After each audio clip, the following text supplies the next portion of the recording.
वह आखिरी है, इसके बाद कोई नहीं आएगा। किसी को समझ नहीं आता कि इसका मतलब क्या है, लेकिन थॉमस के लिए यह और भी अजीब था। जैसे ही उसने उस लड़की का चेहरा देखा, उसके दिमाग में अचानक कुछ टूटी फूटी यादें चमकने लगी। एक लड़की, राख से भरी हुई हवा और कोई ऐसा रिश्ता जिसे वह पूरी तरह याद नहीं कर पा रहा था। लड़की बेहोश थी, इसलिए उसे सुरक्षा में रख दिया जाता है, लेकिन थॉमस का ध्यान अब काम पर नहीं लग रहा। उसे महसूस हो रहा था कि उस लड़की के पास इस पूरी पहेली की चाबी है। उसी दिन शाम को एक और मुसीबत खड़ी हो जाती है। रनर्स भूल भुलैया से लौटने वाले होते हैं, लेकिन समय बीतता जा रहा है, सूरज डूबने लगता है और 2 रनर्स अब तक वापस नहीं आए।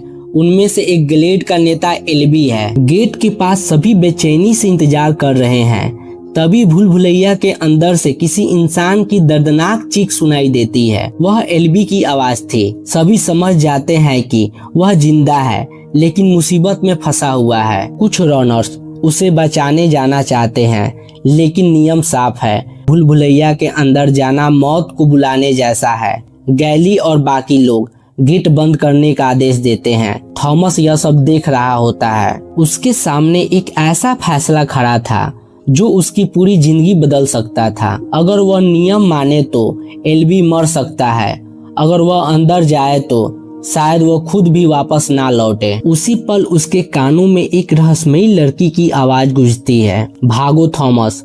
और बिना कुछ सोचे वह दौड़ पड़ता है। गेट बंद होने से कुछ सेकंड पहले वह सीधे भूल भुलैया के अंदर कूद जाता है। जैसे ही विशाल पत्थर के दरवाजे उसके पीछे बंद होते हैं, पहली बार वह उस जगह को देखता है जिससे पूरी ग्लेड कांपती है।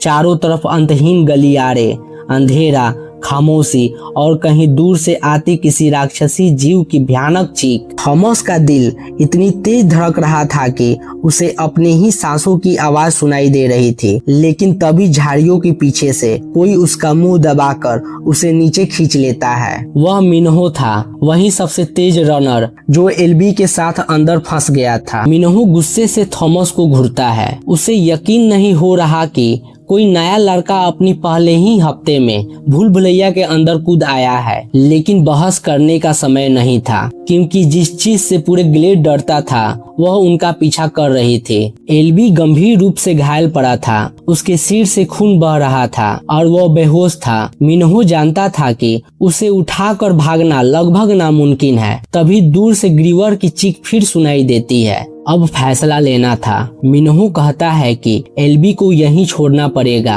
अगर वे